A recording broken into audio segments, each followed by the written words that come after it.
just feel like, you know, if it was a 2-0 the other day, I would have no problem predicting Kelazhur. But because it was 3-0, for me, that's just a little bit too tough to, you know, overcome. I'm not too sure. Anyways, let's dive in. And bottom right-hand side from Team Liquid, our Red Terran is Kelazhur.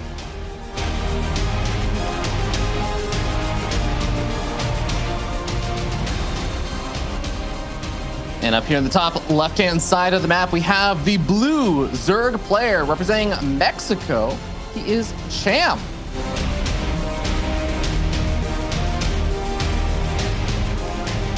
And of course, also want to say, representing Team GP as well. Which is cool because he's out in Korea, and I imagine as a Korean team, they'll help him support him, which seems pretty neat. He needs to make up his mind. Is he representing Mexico? Is he representing Korea? Like, what's going on, man? I'm pretty sure he's representing Mexico. He really is. Yeah. I feel like that was a hard one.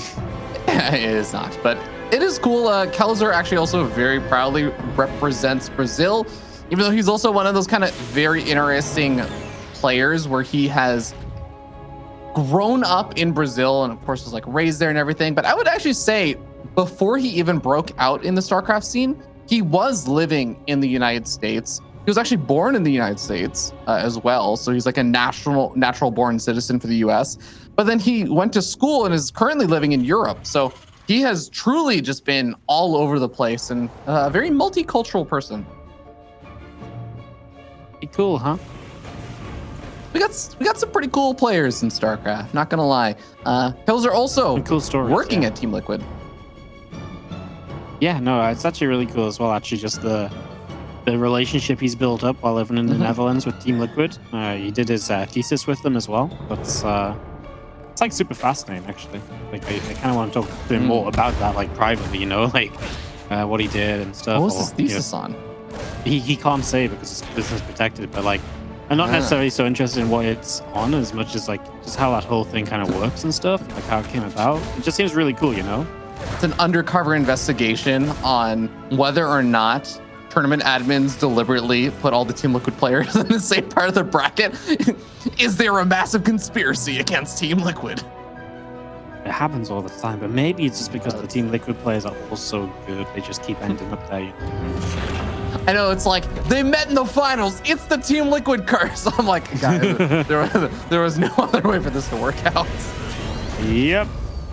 Yeah, definitely, yeah, true. Well, do have a pretty normal opening over here from Kelazhur. He does go for that 3cc opening off of the back of the Reaper. And actually, I have to say, it's kind of fitting now that Kelazhur is on that Team Liquid jersey and everything now, because his teammate, Uthermal, I feel like was his sort of brother in arms during the 3rax Reaper era, as I felt like Kelazhur was like the representative of like the North America / Latin America scene, representing perfect Reaper control, and Uthermal was like the European representative. I can get behind that. Yeah. It kind of feels like how it happened, how it went down. Yeah. Then Bjorn was, of course, the Korean representative, And which means that he wins the entire BlizzCon. Bjorn actually then was just the world's representative as he went to BlizzCon, won it all off Reapers, yeah. That's true, yes. That was quite a year, quite a year. I'm sure many Zerg players would not like to relive. He was destined to win that year, Bjorn. I really believe that. Like, there was just nobody to me that was ever going to stop him. Yeah. Well, we do have a couple more of the Hellions joining the fray over here, and it's not going to be necessarily just about the Reaper control and stuff, but I think that is a good point just about Kelazhur, really a good player when I think it comes to a lot of like the individual micro moments. And I think he's kind of always been that way. He's also oftentimes not afraid to kind of take some risks and take some gambles here and there with his play. And I think it's truly a mentality he's lived by in a lot of ways. Yeah. Yeah, no, he's always been that player that will bring out something you don't expect him to. He will live on the edge if needed. I always think that's really fascinating. He's a really fun player to watch for that reason as well, right? Because while sometimes that can backfire, it's almost always exciting to see it play out, you know? So it's easy to be a fan of that kind of StarCraft. Yeah, I think for sure. Now we do have that layer starting on up after, 3 bases and everything have started getting saturated on up, but still making a decent number of lings over here. The Hellions kind of getting away from the Queens. Is Kelazhur actually going to try and dive in over there? Even though we can see that there are only a few lings sitting in that natural, kind of waiting and watching. Kelazhur does not have the full vision, so it is always going to be a little bit of a questionable dance to try and dive in too far. The Banshee is going to come in, and this might open up some of the opportunities for him to start diving in further. Yeah, gets a couple shots off. These few Hellions going to move around the bottom side. Overall, not much happening. Just going to see that Spire starting up from Cham, so wanting to play into the Mutalisks, of course. And if he can get there, then brilliant. I always worry a bit, like when the sim is done, they've, prioritized the Spire. I always worry, like, because there is no 1-1 upgrades. There's no Baneling speed starting here either. There's absolutely some terrifying timings where the Terran can come across, and if they just start a trade well initially, target fire down some Banes, that can continue for a very long time, and with no creep spread to help out either, it becomes more and more of a problem. I'm definitely with you, and it's going to be something I'll have to keep an eye out on as these engagements happen, because I do think this is a very normal kind of start, right? Like this is a very normal start in a lot of ways in terms of build orders and how they all came out. It's really just been the differences in maybe execution of how things go in this series versus like maybe some other 2 players or something, right? So I feel like, again, it's going back to that same premise. If this is a very standard game for game number 1, I think it does set a little bit of the pace for like what we can expect for the rest of the series, what players think of when they think, oh yes, that first game, I like took it in a really solid straight up macro game that gives me a lot of confidence to do that again later on versus, oh no, I got demolished in a straight up game. Like, do I just need to do something cheeky the rest of these games? I think it's going to have a huge impact on that. This 4th base is in some trouble. Can't transfuse it because it's still building, and that's a cancel. That's a really big problem. Losing your 4th base already. Delays like that are the exact kind of thing that Kelazhur wants. They're the exact kind of thing that's just going to power up this 1-1 timing. Now Cham double expands as well, but that's twice the minerals than he was originally, meaning to invest here. So I'm not going to lie. I don't really like it at all for Cham. This early game has been clean and thorough from Kelazhur, and he just looks dominant so far. Not even much has happened, right? Just little things, and Kelazhur just feels as though he's just pulled ahead so much. Armory finishes so you can start to maintain that upgrade lead by getting that going. That's the only thing he's really missing right now. Yeah, once that armory gets up, that's going to be really, really nice. Cham doing a nice job dodging out of the way of one of those Widow Mines over here. Is going to find a refinery to slow down a bit of that gas income. That's going to be at least a nice little snag there, and should be able to get out of there safely since the Marines, well, they are going to stem forward and see if they can find some of the mutas. Almost find one of them, but it will be able to regenerate those hit points pretty quickly. Nice try. Close, but just not quite close enough, right? Yeah. Very nearly got that. The only thing I feel like right now is I know he's been defending the mutas, but I do maybe would have liked to see just some mutas stay on the map, because I really feel like he missed a little bit of his 1-1 timing here. But maybe he was just really content, killed the 4th base already, and just says, hey, not really much else for me to do from here on out. Yeah, he's just going to go for a little bit of Widow Mine harassment over here. Drops 2 Widow Mines at this base. Has a Widow Mine in the bottom left. Kills off 6 workers. Still has 2 Widow Mines, I think, left over in the medevac. Gets a decent number more drones, and I think even maybe a Muta or something there, or a Baneling I heard explode while he starts to push it on the front. Yeah, this was just a case of like Cham was paying attention, just he didn't move his workers in the right way. They got caught on each other, they got caught on spore crawlers. Those Widow Mines ended up hitting more drones than they really ever needed to. Widow Mines the frontier, 2 of them still around. One of them's gonna go off. 2 of them, both on the mutas, so the mutas are hurt. And that means you gotta be really careful, because they cannot last a second above the Marines any longer. Yeah, you can't use them to just try and clean up like Widow Mines or something as the Marines are standing over them or anything like that. You really have to be cautious with them. Now, Army for Kelazhur was all stimmed up for a little bit, but he's had time to heal up as he backs off. These run by attempts could be nice, but the medevac's actually coming in clutch over here to heal up the SCVs, and the rest of the army stims all the way back home, while he does have another little force on the north side. Oh, mutas. They don't really want to fight that. Kelazhur does not see the Banelings, though. He'll see them with the medevacs. If he can turn around and catch those before they go, he does see them, and that's so important. In fact, they get to finish morphing. For a moment, I was like, maybe that's better, and I actually think it probably will be for what he trades out. To actually get the kill on that gas rather than canceling and the gas going back in the bank for Cham. I actually think it was okay for him to finish morphing in Kelazhur's eyes. Yeah, I think it's probably going to be acceptable over there. There's a lot of mutas on the map now, so I think that this is a reasonable number to start trading out versus a small number of Marines. But again, this just opens up a pathway for Kelazhur, who sets up all these Widow Mines right over here on the edge of creep, because there really isn't that much creep connected to the bottom left. A lot of the Banelings come rolling on forward, but only a few of them left over at the very end. Wow. It looks like that will be a full cleanup, though. Cham forces us back, going after the Thor.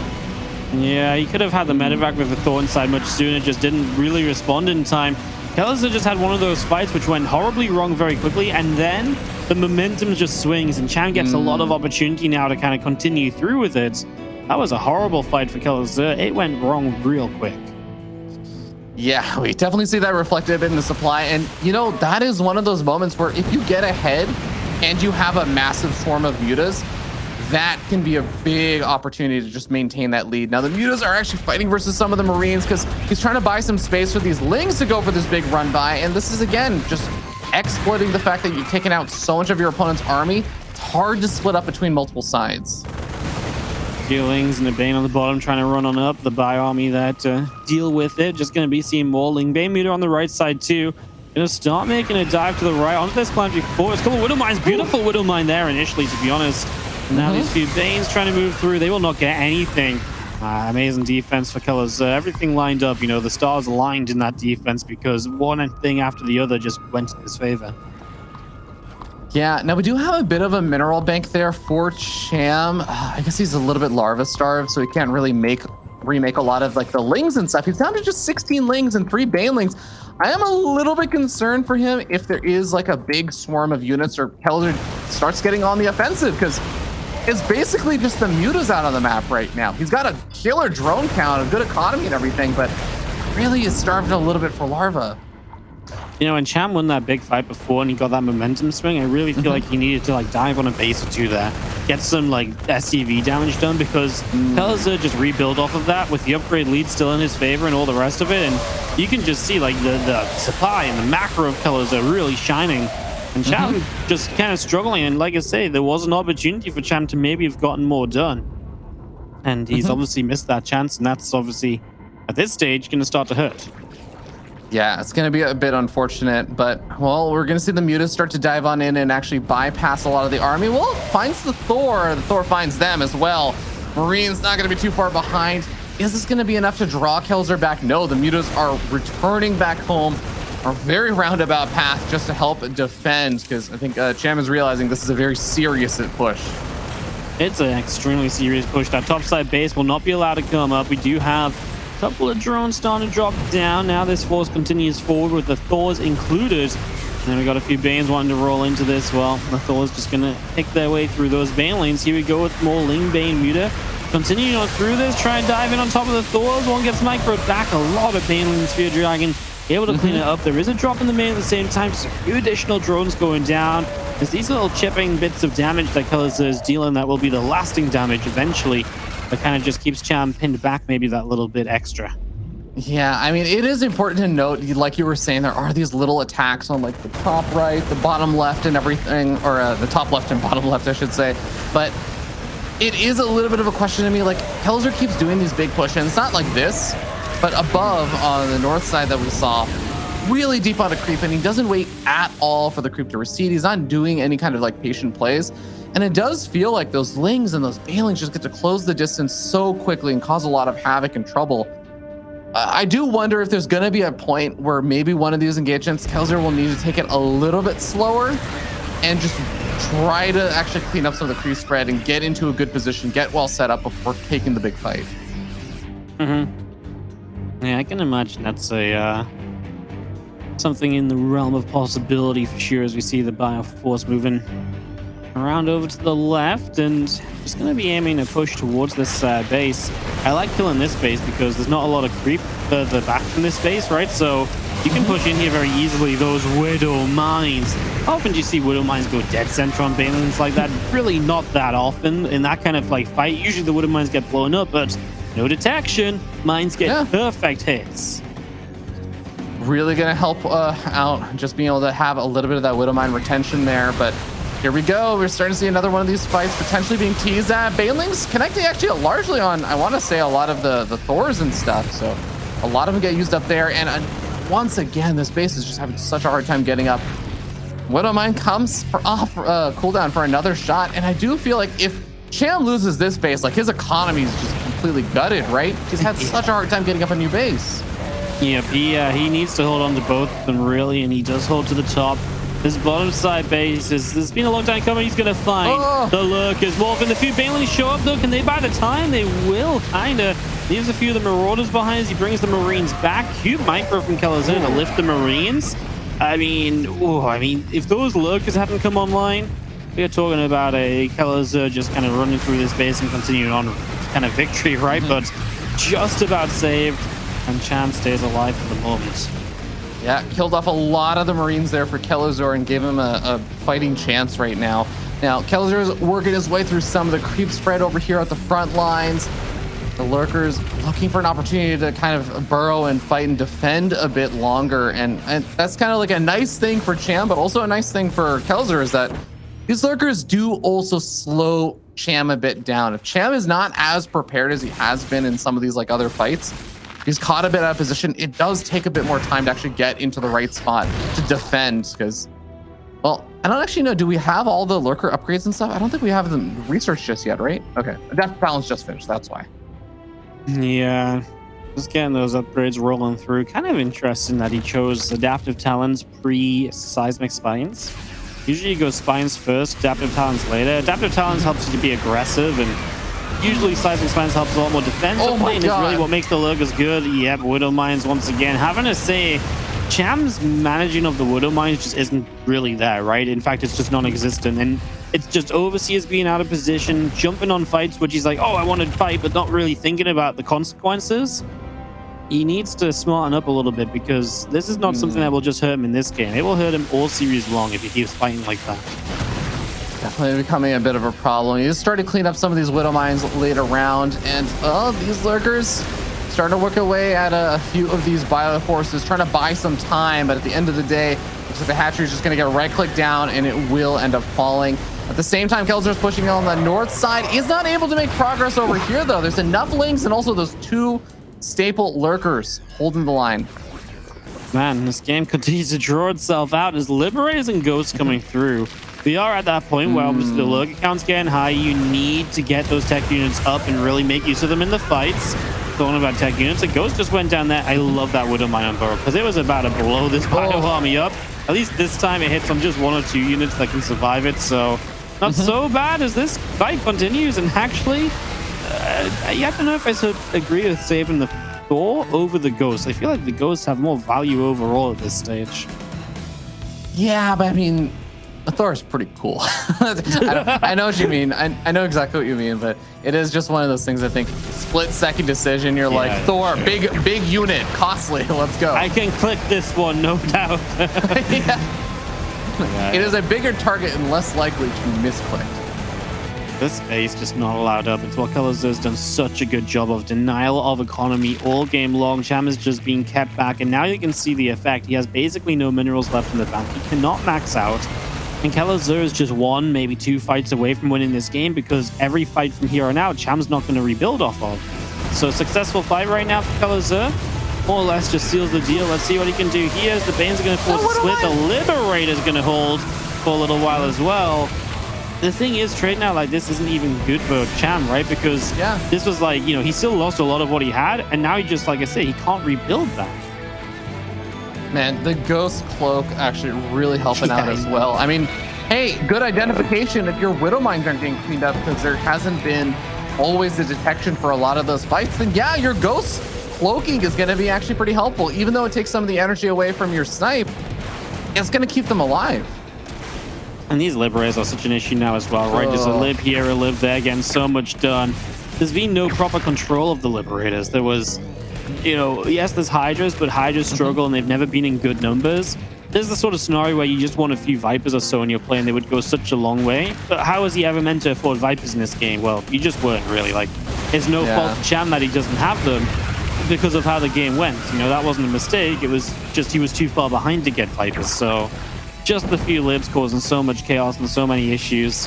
And Kelazhur continuing to run on forward with this game number 1. Yep, not a whole lot you can do against that army anymore. GG, Kelazhur slowly but surely takes lead after lead and eventually takes that game.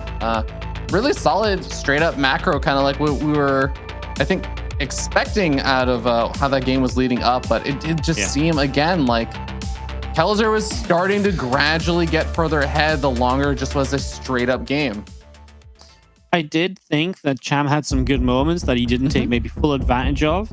But those were moments that maybe shouldn't have even come around, because even like minute 5, 6, you remember Kelazhur just seemed to be like ahead massively. Yeah.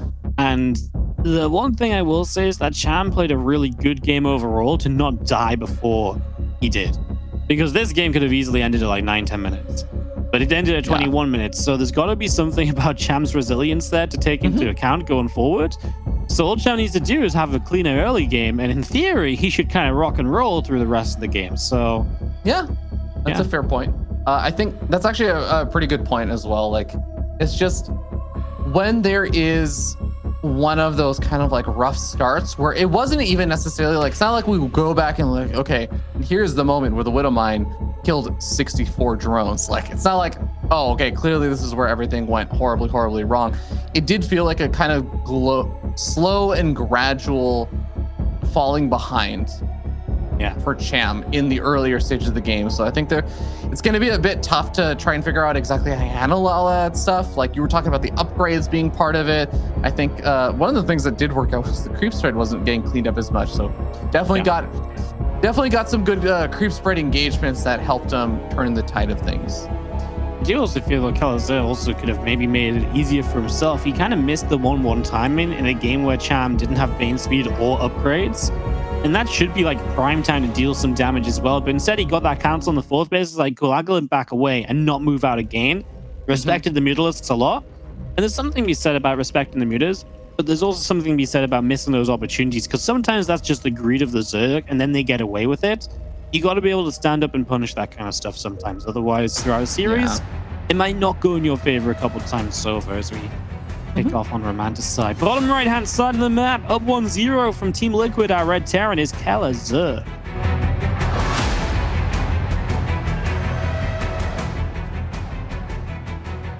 And over here in the top left-hand side of the map, we have the blue Zerg player. He is Cham.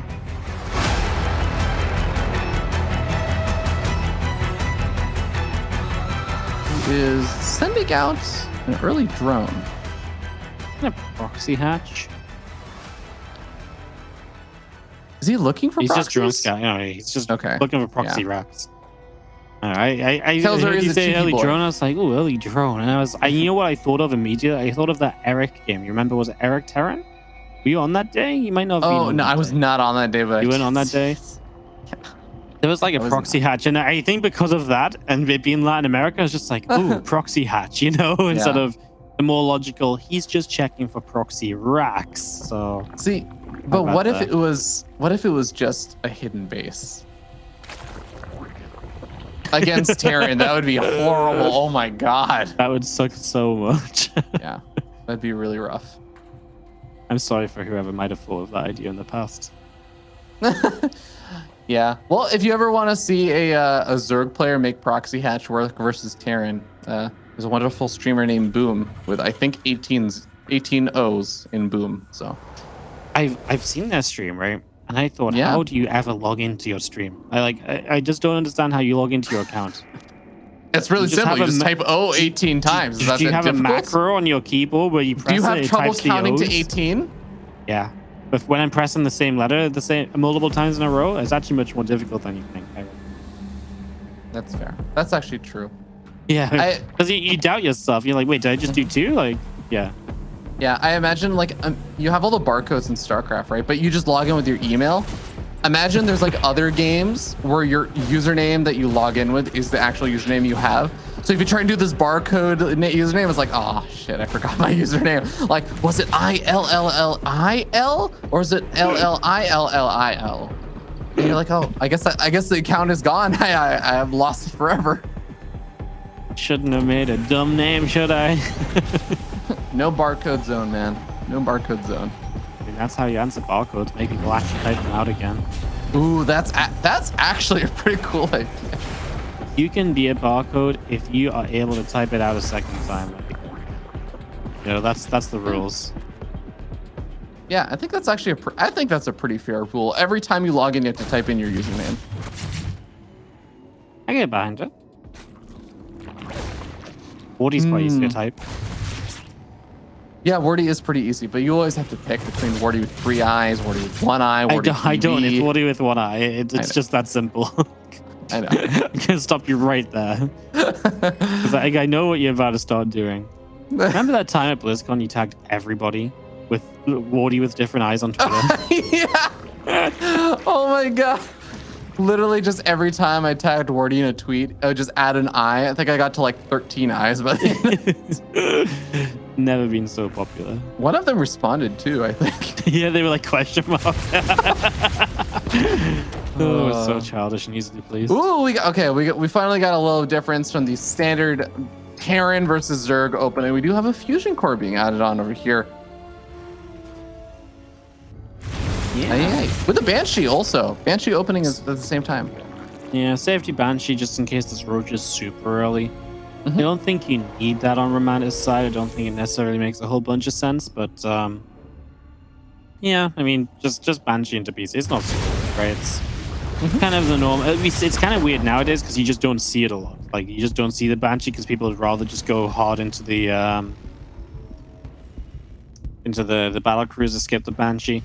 And you can even cancel the Banshee too, right? Because the fusion core finishes before the Banshee's done, which is what he does to get the BC out ASAP. So if you see roaches, you keep the Banshee. If you don't see roaches, you cancel, you start the BC. So this makes sense. I love those kind of builds. I remember a long time ago that used to be like more of a thing where there were more build orders where it's like start this unit and then cancel it at 95%. So that it's like a safety thing. If you see that there's like a 12 pool, or I guess actually back in the day it was like 6 pool and stuff. Do you remember when Flash used to build missile turrets? And he would not finish them and leave them on like 99% until the DT time passed, then cancel. That was a great one for a little while until people were like, well, I'll just wait 10 seconds with my DTs. Yeah, definitely one way to do it. But yeah, Flash had some pretty interesting ideas.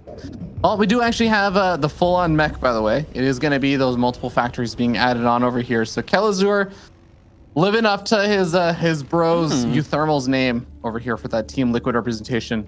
TL boys loving that mech. Do you reckon they went to Clem and they were like, hey, how are we going to win TVZ? I was like, that mech's pretty good. And they're just like, oh, okay. Clem's never played mech in like 3 months. I know, actually, what I imagine that conversation is like, okay, so like, what's your APM? They're like, under 800. And he's like, oh, I got nothing, guys. He's like, hey, Clem, what do we prioritize if we can't do all the things you do? He's like, what do you mean you can't do all the things? I don't understand. Yeah. This actually did really good, and these Hellions are trading really well as well, to note. Yeah. So 10 workers, Hellions continue to trade decently so far. Been a strong start. Yeah, for sure. I mean, just the cost efficiency over here from Kelazhur has been super strong. It's been able to kill off a couple of Banelings, because we just saw on the units lost tab, like kill off a bunch of drones, kill off a bunch of Lings, and still just around and kicking, finding little opportunities here. And this is all before the first battlecruiser is going to start doing even more damage back behind the mineral line, as it still has tactical jump available. Yeah, it does indeed. So it's just going to it's going to come back home now. I don't mind that. The spy is getting close. It's low HP. It doesn't want to risk anything. So it gets back home. More BCs on the way up, of course. I do like what Cham is doing. Obviously, he got the Spire fast enough. It's just the initial damage that he took. Now, the good thing about playing against mech is that mech doesn't then kill you very quickly. And when you're going to get a lead like that with mech, it's very easy for it to disappear because there's just not time to take advantage of it, or you're not ready to take advantage of it in time. So maybe the one thing this really does for Kelazhur more than anything is maybe give him the chance to say, right, well, you can't kill me with Corrupt or Roach Ravager because you've just lost a bit too much for that to be powerful. But a longer game isn't impossible. This BC does have a teleport away. I mean, I like the start of this push, by the way, because he got rid of a couple of queens and so on with the Yamatos. The Hellions were there to back it up. It was decent to start off with. Yeah, and retaining those battle cruisers, has a third one out now as well, and is finally adding on the Cyclone upgrade. Get that extra damage. We'll be able to snipe off not only hatcheries and other, roaches and stuff, but actually also the corruptors are going to have something to worry about and have to be very wary about how they decide to move around the map. That is always a very key component, I feel like, of this kind of battle mech style. Absolutely. Battle mech is just all about as well, just movement around the map. Like, it's funny because mech is like such a positional style, and battle mech is a positional style in the complete opposite way, right? Rather than taking like strongholds, it's all about like a lot of fast movement, like even more so than like bio in a way, right? Because like you are running one way, you're running the other, you're trying to force positions, you can get lock-ons in. It's a lot of that, a lot more than people realize at kind of face value, as these initial Hellions do get turned around. They don't get caught by the flank though. Yeah, I completely agree. Battle mech is like, I'm going to find an opening, and once I find the opening, I only need 3 seconds. Like that, that is battle mech to me. Like 3 seconds of 8 cyclones locking onto your hatchery, it's gone. 3 seconds of Hellions in your mineral line, like they're gone.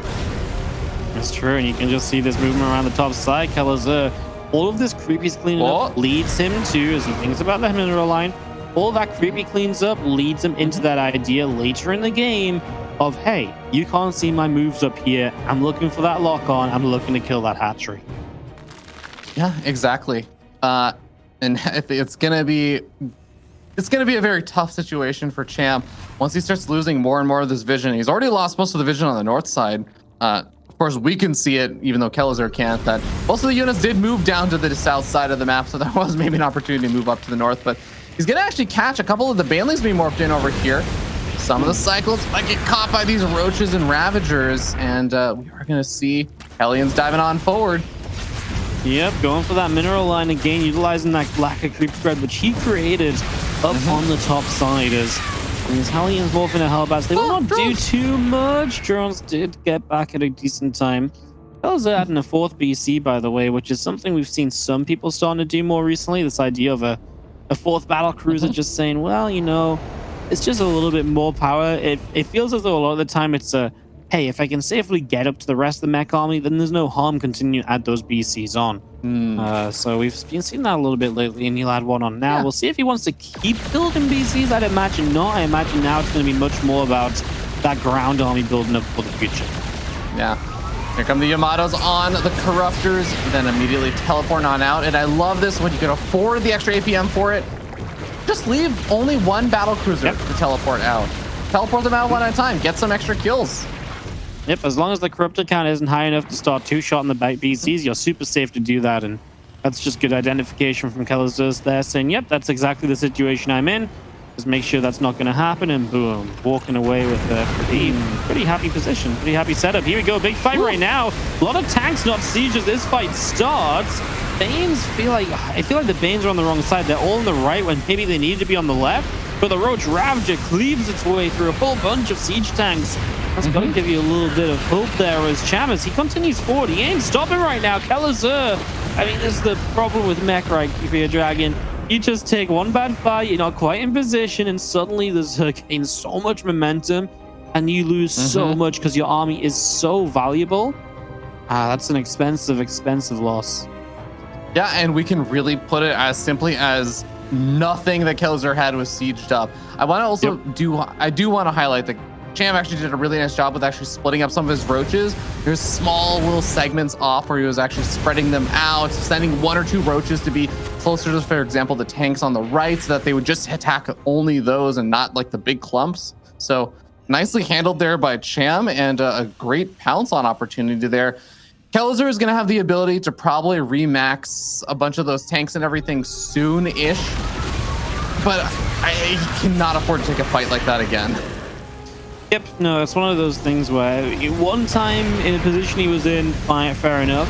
A second time, though, and it gets very expensive. What we're starting to see now is a little interesting situation, too, where obviously Greater Spy is on the way. There's still a good amount of BCs up, but if you can get up to a few broods while this is mostly still kind of like Hellion focused and tank focused on the ground, that can go very well for you. Yeah, I could definitely see something like that working out. If the BC count really isn't just that high, and or even, you know, they have to teleport away as soon as the corruptors get close. What else is really going to attack you in the air? It's basically just this Hellion siege tank army that can't really handle that Broodlord transition at all. But looks like Kelazhur's not going to be waiting around, and this time he is going to make sure he has some siege tank siege up. It's not in range of anything just yet, but very soon it theoretically will be. Yep, just getting sieged up. I mean, Cham is going to go for it. I don't know if he needs to. He's got Broodlords like ready to build. And okay, like he's going to clean it up, but it costs him so much army. And okay, he's got money as well. I feel like he could have just morphed the Broodlords though and just cleaned that up because it wasn't in a dangerous place. Like it might move to a dangerous place, but then the Broodlords are ready, right? And that just turns it around. Don't know if I agreed with Cham's decision there, as the corruptors obviously show up to fight a BC, gets a kill this time around, so that's really nice, actually being able to pick up a kill and just slowing down that BC count, especially when you're kind of wanting to morph some of these corruptors into brutes. Getting rid of a BC just kind of justifies the ability to do that little bit more than before.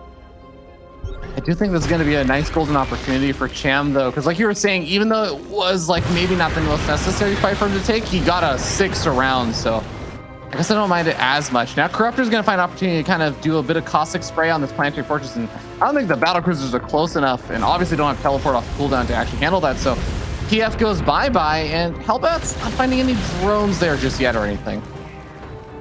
Yeah, so around the top side, we do have these Hellbats at least going for the hatchery, yeah. Transfusion, corrosive fire, he's going to save it. I kind of wonder, this is kind of dumb, but like I kind of wonder if it's actually worth just letting it die though, because it's on such low HP. Is it not just worth to let it go down now and just start rebuilding it already? It almost feels like it's just gonna teleport there. Yeah, it's gonna die, right? Like it's just, that's an inevitability.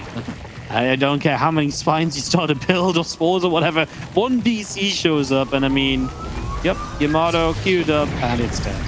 Well, I guess you didn't have to wait that long for it to die. Yeah, hey, see, if you just wait long enough for a problem, it will resolve itself. Here we go from the top left and the top right. Gosh. I mean, that's a siege tank line. I know that people talk about siege tank lines, but they don't usually mean like a literal line of siege tanks like that. Why haven't we moved Broodlords though? He's gonna make mutas? I hate it. Whoa, okay. You know what? I don't mind that. Wardy, what is there to deal with the mutas? And the mutas can be hyper way faster than the Broodlords and be able to dive across the map and start taking out production and stuff. I actually feel like this could work out really, really well. If they can fight the battle cruisers, sure. The BCs are what have me worried, because I feel like the mutas are going to have a good instant effect. Maybe that's all they need. I only hate it because I feel like maybe I've got my mindset on Broodlords a bit too heavily, but I really feel like it isn't necessarily right now. Like right now, maybe mutas was the call. I just think we've had so much time to build Broodlords and they would have been so useful. You know, that's my issue with what's happened. Anyways, we do see the mutas obviously cleaning up this tank line already, so that's an amazing start. Now they're going to get a mineral line too, so yeah, I mean, like you say, don't hate it, but then they fly into the BCs, and that's where they're just going to do not a lot of anything. And then there's a turret here, then there's 2 turrets there, and you know, I completely rescind what I said, Wardy. I did not realize how many missile turrets there were that were going to make it difficult for the mutas to just evade the battle cruisers. Yeah, you've got to have turrets already up though in this kind of game, and the reason for that is because of the corruptors. You don't want the corruptors to be able to chase or just sit somewhere and caustic spray for free. Yeah, I mean, I just don't. What he could have done, right, and I understand he maybe doesn't want to morph too many corruptors into broods because he wants to be able to fight off the BCs, but he's had a chance to, he could have built corruptors and just like 5 or 6 broodlords. Like that's all it might have taken. I just feel like it's crazy that he got to the Greatest Spire and never put it to use, because now Thors are on the way. Greatest Spire is not going to be as good. So anyways, I mean, trying to attack in here doesn't go well either, and Cham is just struggling to find any sort of fight which can work for him. Yeah, I mean, Cham had a actually much bigger bank, but now he's going to start basically emptying that bank to replenish a lot of the trades he's been taking, when it feels like he had a really, really solid lead for a little bit after some of those trades that he took earlier on. So now we end up seeing battle cruisers coming on forward. Here comes more Yamatos, but this time there aren't that many corruptors left over, and it's 5 battle cruisers that can teleport out one by one, and they're actually starting to kind of win out on this fight. Yeah, I mean, we're just getting to that stage of the game, right, where, I mean, this is the thing, like, I feel like this is why he's been afraid of me. I know I'm talking about Broodlords a lot, but I feel like this is the reason he didn't make Broods, because he's like, well, my corruptors are going to get overwhelmed. But, like I said, that's the sort of situation that can happen, but maybe he could have made corruptors then morphed into more Broodlords. Anyway, Kelazhur really has been taking some fantastic fights, and I think you've got to give credit to that. He's been trading great. Even after a couple of fights that didn't go so well, he's been able to bounce back. Corruptors will find a close spray opportunity over here for a couple of moments. That's decent, but CC was obviously able to just cancel the planetary, lift and leave, so it gets out of there. And unfortunately, Cham is left without much gained. Yeah, looks like that bottom left-hand base still just being picked off by that Thor. He's going to be able to find a free picking there at least, but I think that I want to start taking a look at like the economy. It looks like it's not been gas income that's been hurting for either one of these players, funny enough, including Kelazhur, who is really the mech player that typically is a bit more reliant on that gas income and stuff. But it does seem like we're getting to the point where there's really only going to be 1 or 2 bases left on the map that are not really mined out in the next like few minutes. So I think that's going to be something we have to keep an eye out on, where players can actually mine some of these bases. Siege's all getting kind of obliterated over here on the front lines. Kelazhur maybe a little bit too aggressive with that siege up. He just needed to siege a little bit sooner, right, with at least half the tanks.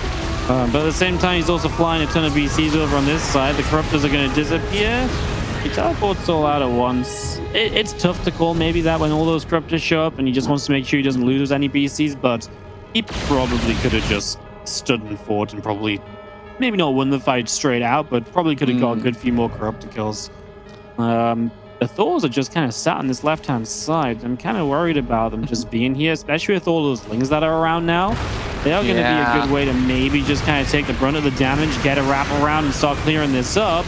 Those Thors are going to start dropping. I mean, it's still not cheap for Cham, but I've seen worse trades today.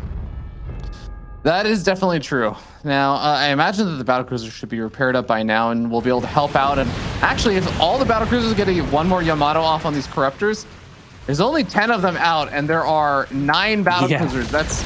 I think this is actually like go time now for Kelazhur with these battlecruisers. Yep, he's gone the BCs to a point where there's just no proper answer to them. Now, Neural Parasite's on the way at least, but there's no Infestors ready. So it's a good idea from Cham, and it's probably essential at this stage. Just then you do kind of need the guys that has to start. You know, like it's You know, Wardy, here's a counterpoint. That's pretty important. We're gonna see all the corruptors disappear, and here's the other problem. Neural Parasite is great if you have enough infestors to Neural Parasite every single battle cruiser, because if you don't and you've lost all of your corruptors, the battle cruisers that are still alive are just gonna kill your infestors, and then you lose the Neural Parasite. I feel like Cham's had some really decent ideas throughout. Because none of them have ever really caught him back up from an initial deficit. Yeah, I would agree with that. I think this is definitely getting to be a tough spot now for Cham to break out of. The battlecruisers teleporting out one by one as he's literally forcing nothing but corruptors out, but even all corruptor in production, the entire like mineral bank just being spent right there on corruptors, only brings them up to 12, and there are still just 11 battlecruisers out right now, Wardy. And they are finding so much value. Flying home, teleporting home, repairing, just getting ready to go again. Yeah, I mean, Kelazhur's finally hurting on gas right now. He really needs to establish that top right-hand base, as I think he's got... Well, he actually has a gas geyser he's not mining from in the center base, but... Yeah, I think he shouldn't be in like immediate trouble. What's the resources lost at? 45 to 32k. Yeah, he should be all right. Oh, the gas guys are in the center bases. Oh, you mean on the center right? Yeah. Center right base.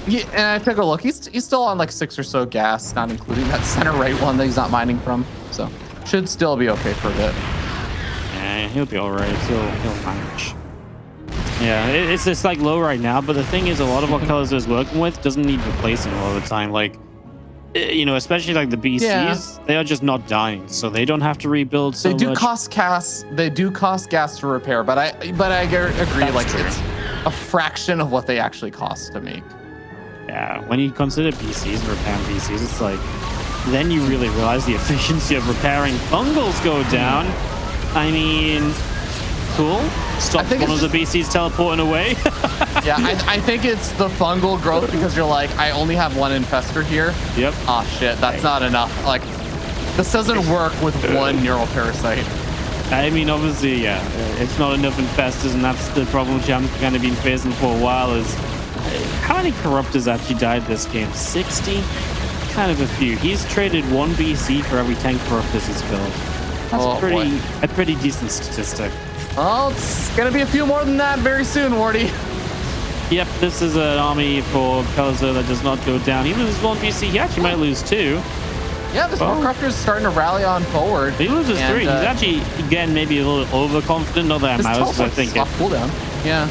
Like, yeah, he can absolutely win the fight still. It's just he could have also saved 3 of those BCs easily, right? GG's called. Yeah. Kelazhur takes the 2-0 lead, and he just brings out the Bione, looks great. He brings out the Mechan, looks pretty great.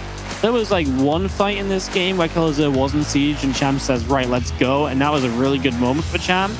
But I also got to say that I just don't feel like Cham gave himself the right opportunities. Yeah, behind from the start, maybe couldn't play an aggressive Roach Ravager Corruptor Burst. But then he teched up to Broodlords, and he never used the Broodlords. And I get it, some games Broodlords don't belong. But in this game, that's what he played for, and then he didn't play with them. And so I feel like at that stage, yeah, and then you invest into the mutas, and again, like in the moment, the mutas move maybe not so bad. But the fact that you could have already had the Broodlords was why I was questioning. Just feel like the ideas are there, but just not in the right place, the right time, not fully executed. And that feels like that's where Cham is trailing a little bit. And now he's got to play Oxide, which is going to be one of those Tyranny favored maps. So Kelazhur maybe looking for a clean sweep. Cham going to have to up his game just that little bit. I got to say, Kelazhur showing up today, and he's showing a pretty good level. I completely regret my prediction. That's obviously easy to say with Kelazhur being 2-0 up. But if I'd seen Kelazhur play like this like the other days, I feel like I feel like this would have been Kelazhur all the way, right? He's just showing up. He's getting ahead early. He's keeping ahead early. Let's see if he can close it out, man, because he's on a roll. Yeah, this is gonna be kind of the do or die moment here for Cham, who's had some really great runs in some of the DreamHack seasons in the past, but making it to the finals is at least like that step that you're like, okay, if I can't beat Special, I can at least make it to the finals. I gotta beat someone like Kelazhur and stuff and showcase that I can even go to the finals first. So it is a big ask for him. We'll see if he can make it happen here in game number 3, or make something happen here. Maybe even if it's just from a cheekier side of things. Maybe it's not even a macro game. I'm actually okay with that. I'm okay with anything he comes out with that can win, you know? So let's do this. Let's dive into Oxide in the top right corner. In the blue from Team GP, let's have some love for him because he needs to win right now to stay in the tournament. This is Cham.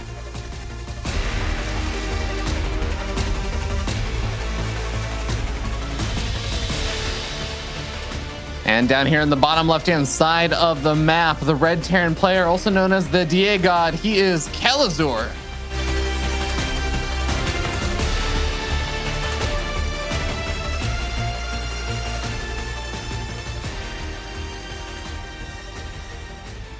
The DA God. Which is spelled Die a God. Like you're going to dye a god red or blue. Just those colors? Just those colors. we don't allow players to pick things besides red and blue, Wardy. Oh, that is true. Yeah, true. Think about it. So in this game, what do you have any things in mind that you would want to see? Because you have actually mentioned many times now that like this is not a map that is foreign to like roaches and that kind of stuff, or at least the opening for safer defensive play stuff. But how about like an offensive, aggressive roachy play? Cham is definitely, I think, has been known as a roachy boy for many a time. That would play into his style very well. I just worry that Kelazhur is 2-0 up and just doesn't take any risks, and he just plays Cloak Banshees right, and then Cham just dies. Yeah. You know, or just Cham doesn't get done what he needs to, and he's just playing from behind again. It's tough because when you're 0-2 down, you can say that about doing anything, right? It's like, well, it's your last chance, you know? What if he does this? I think overall, Roaches can be okay here. I think super aggressive Roaches, maybe a no. Just for the fact that if he goes Banshee, that's it. It's over. You're not in the position to be kind of making the plays that can just be counted super easily. Maybe something like just a 1-1 Roach play, something that can transition a bit more. I mean, honestly, whatever Cham does, I just want to see him play a clean early game. I want to see him get to like the 6th minute of the game without having losing any drones and without being behind in supply for no reason. You know what I mean? Like, just tidy up your game a little bit, because that's definitely what's been missing from him. Game 1 just was behind. He loses a drone early. That's not good. Yeah, game 1 was behind early. Game 2 lost drones. Like, that one's on you more than him. I mean, that's all well and good for your dragon, but like, I'm not in the game, so he's just gonna have to get over the caster curse as well. All right, I'd like to see Kelazhur keep his Reaper alive. There we go. Is that even now? Well, now you're just match fixing. Come on, man.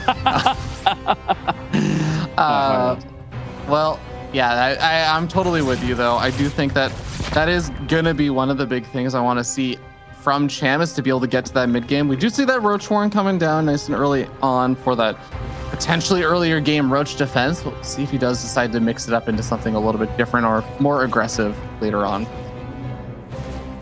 Yeah, there's Cloak Banshee. I feel like that's where Cham plays his best game. Is he's just gonna all in here, but see, this is exactly what I didn't want to have happen, because now he's gonna all in into Cloak Banshees. And don't get me wrong, this can still win against Cloak Banshees. But this much more so requires you to mess up as Kelazhur than it does for Cham to like there's only so much you can do here as Cham, right? Is getting the Reaper is nice and blocking the Reaper, but he's so desperate to block the Reaper, like, you know, it's almost like take the hint, Kelazhur, like I'm doing something weird.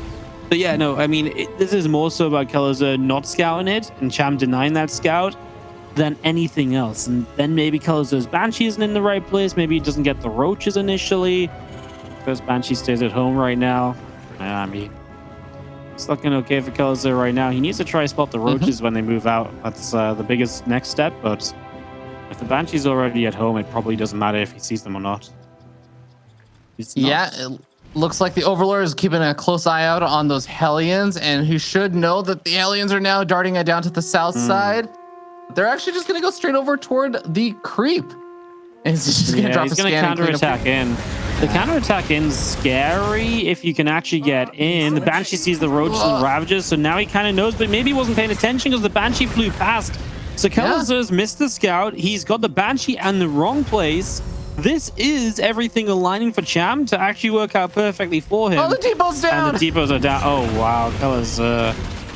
Talk about like actually just having the correct opener, but the execution just not being there at all. And credit to Cham, because what he did do here, I was initially alluding to the idea of like, oh yeah, you know, it's kind of Kelazhur messing up more than Cham doing things well, but Cham really played the Roach movement around where Kelazhur's Hellions were, and that was the exact thing that brings Kelazhur into this position of having no idea that this is happening. Problem is, there's still work to be done. I do want to say, even as you know, Kelazhur does fall behind in the workers, a third command center is finished up. Stim is going to be finished up soon. The Banshee is going to be able to continue working away at things, and a few Hellions are surviving. I don't think this is a good spot by any means for Kelazhur, but here's a chance that he decides to stick this out, and almost loses one of the Banshees, but takes care of all the Ravagers at least now. Yeah, the Roaches will go down. Third Banshee means there's a lot of harassment potential going back across the map. And that's obviously really good news as well, as that last Roach goes down. Like you mentioned, Stim is done, so a lot of counterattack potential initially with the Banshees, and then as the Bio Army builds up, you know, from there too. I mean, yeah, it's kind of down to these Banshees to get across and do something. If these Banshees can find like 8-ish drones, I think this is really going to be okay for him. Yeah, I love the decision for the barracks to land at the ramp. Just like, I can't afford supply depots. Just wall it off somehow. Yep. Yeah, that's definitely a thing. You see what I mean with this build though, right? Like, even though everything went as well as possible for Cham, just the fact that Kelazhur could have Banshees back at home at some point still means he has potential to win, even when it all went so badly wrong. And that's just how good the Banshees are in this situation. You grab a second drone. Good defense so far from Cham. Kelazhur going to struggle to find much else as he'll escape through the top. Having the lair finished is massive because obviously that removes the idea of the, the Banshees being able to go places they can't be seen. So that helps a lot too. Yeah, might be able to snag one more drone if he really wants to try and dive in for it with one Banshee. Gonna be able to do that. Even goes for second. Nice, really nice. 3 more drones is... This is the sort of thing that really adds up in Kelazhur's favor, right? Just obviously drone kills add up in his favor, right? But the more drones you get here, the easier your future is. Cham's going for a 1-1 Roach follow-up. The upgrades are going to be done much faster for Kelazhur, so credit to him there. He got those upgrades started immediately. And I like that because it's a little bit of a risk, but it's going to be a risk that pays off because the other way that this plays is you start those upgrades super early, and Cham just comes with round 2 super quickly. But because the Banshees are still alive, I think Kelazhur says, well, it's unlikely you do that, so let's prioritize my upgrades instead, then get my army out. And that should, in general, just benefit him. Yeah. I like that he's also just repairing up those Banshees, getting that unit retention and stuff. But his third CC has been churning away and making those SCVs one by one from all 3 of his command centers. And he is finally going to start, kind of lowering the depots, getting ready to move down there.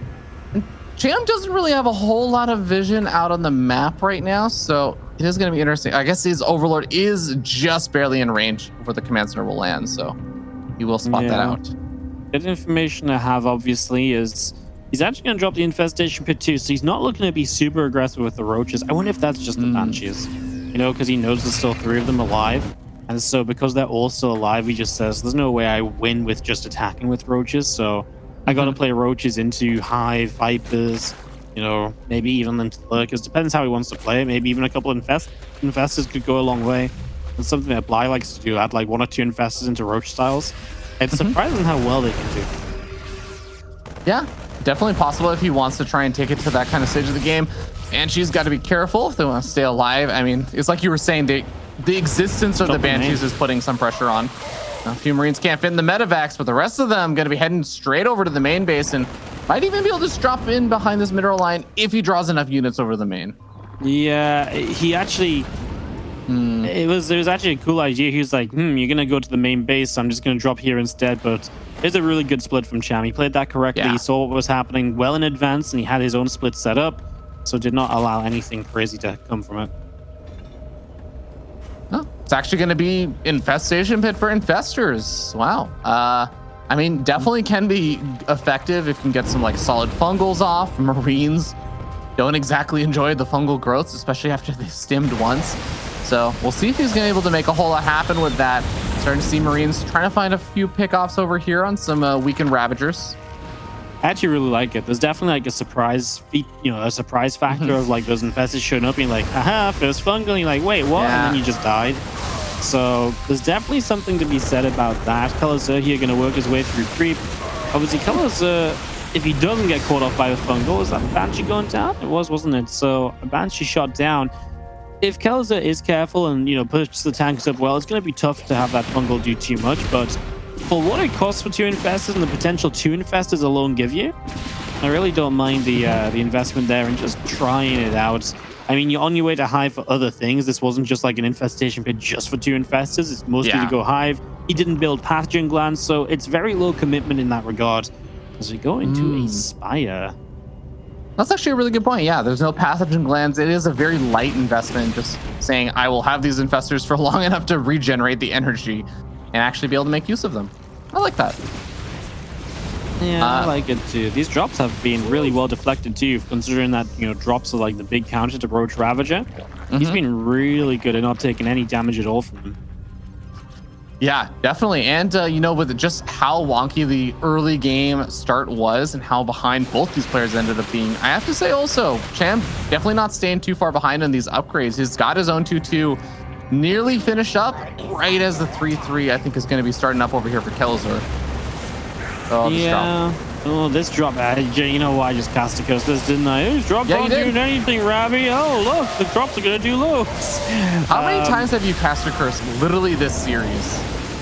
a lot apparently, although to be fair, 6 drones, considering the way that started, he didn't kill the Rotron, he didn't kill the spawning pool. It could have been worse, actually. Yeah. You caster cursed the fact that you caster cursed, actually. What just happened there? Man, By I'm just calling on out the fire. caster curse, you negated the caster curse.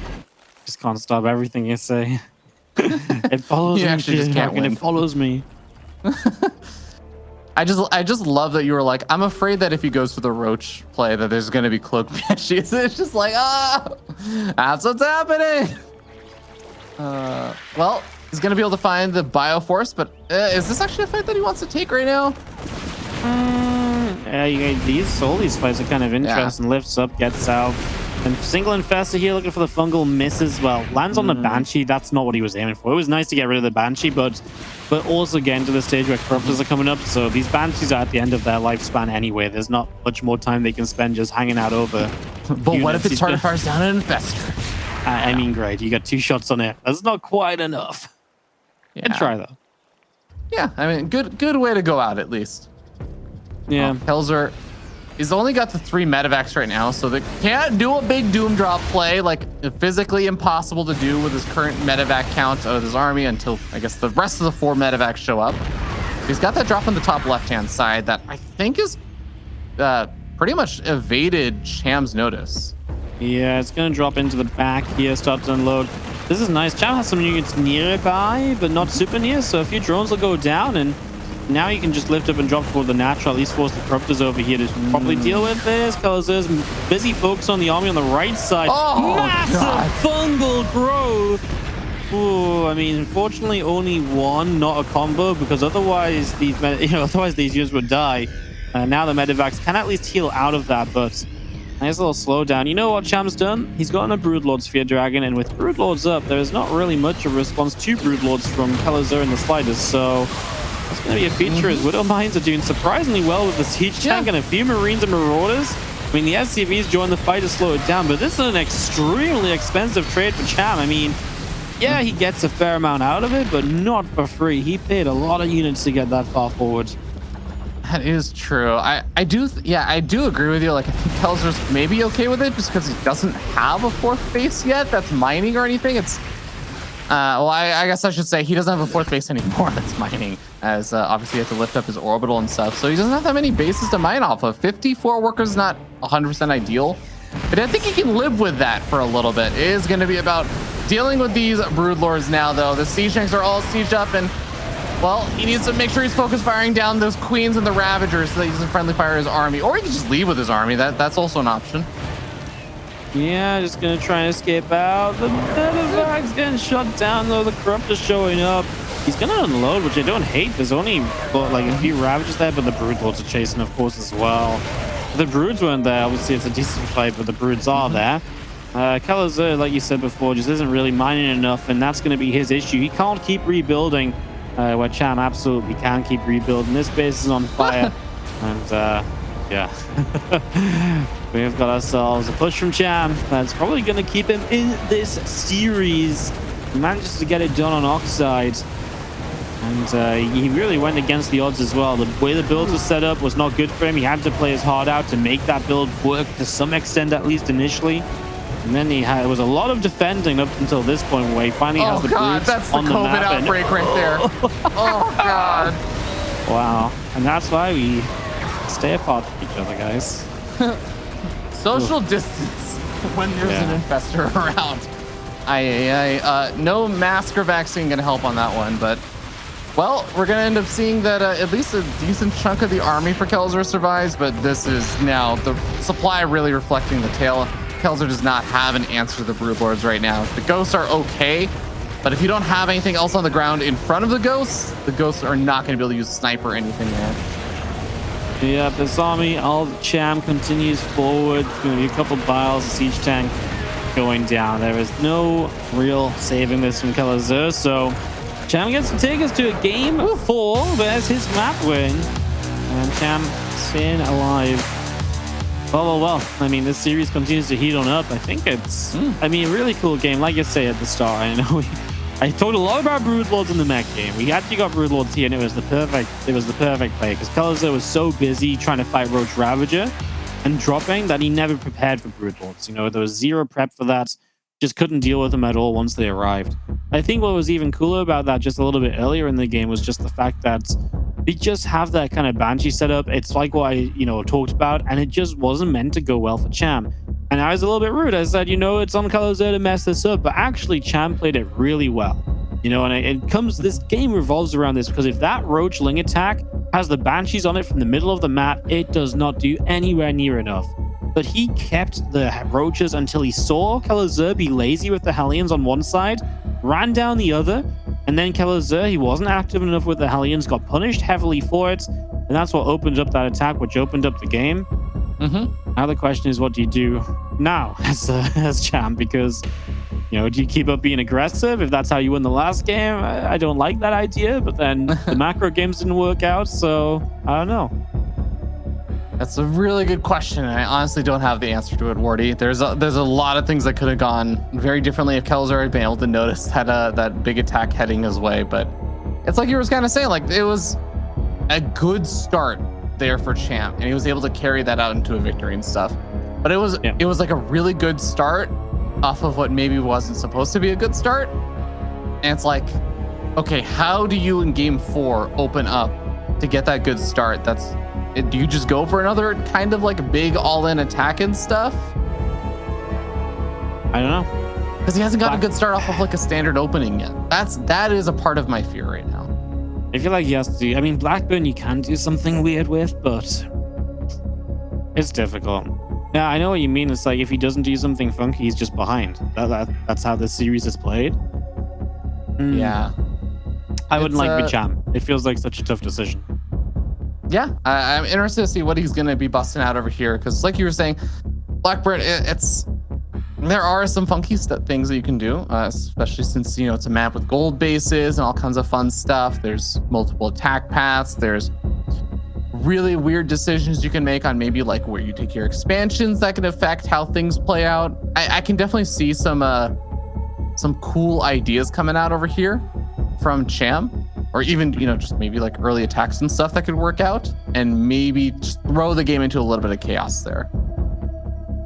Yeah, I think chaos is his best friend, because even the games where he fell behind early in the normal part of the game, he stayed in the game due to chaos, right? And he made the game chaotic enough that he was able to stay alive, he was able to keep it going. Yeah, I think put the game into chaos, absolutely. Well, we are just waiting a little bit for Kelazhur, who asked for a second to breathe and to think about what he wants to do going into, of course, game number 4. I want to remind you guys that after this, there is actually yet another Latin American match. It's going to be the winner of this series facing off versus Special in the grand finals, who Special will have a 1-0 lead in that because he didn't lose a game in the playoffs. So, his reward for making it through the entirety of the playoffs without losing any series is that he starts up 1-0 in the grand finals. Yeah, I kind of like that in these like smaller double elim brackets where it's very likely you play someone you played before again. I feel like it's a good little way, especially because like the lower bracket, like sometimes it's like if you have like a massive lower bracket, it's like, well, the lower bracket can be pretty grueling, right? Yeah. But then in this situation, the lower bracket's like one more match. It isn't that bad. So you will see Special taking that 1-0 lead in the finals against whoever he plays against. Going into Blackburn right now to find out if it's Kelazhur or Cham taking us into this game number 4 and seeing if we're going to get tied up for game 5 or if we're going to just go to that grand final. We start off in the bottom right hand side. If you're cheering on Terran, if you're cheering on Team Liquid, then you're cheering on this man. It is Kelazhur.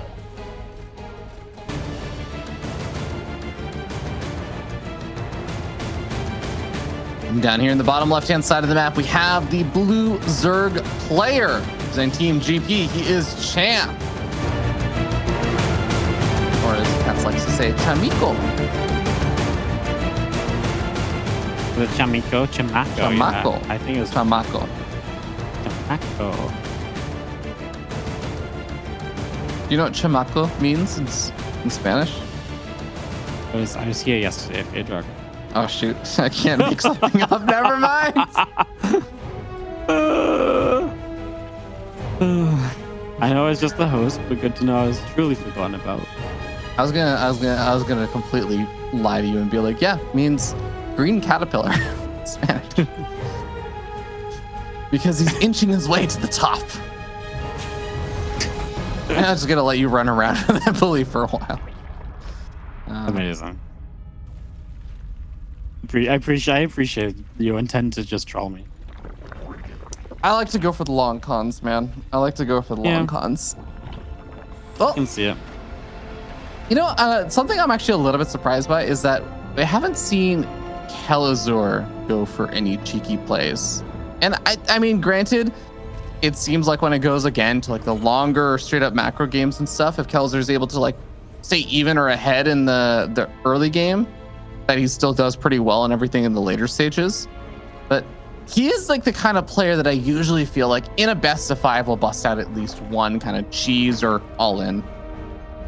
Yeah, no, I agree with you. I think it's just a state of confidence, right? Where he's like, well, I don't want to throw a game away just because I ran into your pool first with my 2 racks or something, or my multi-racks rebate didn't quite work out.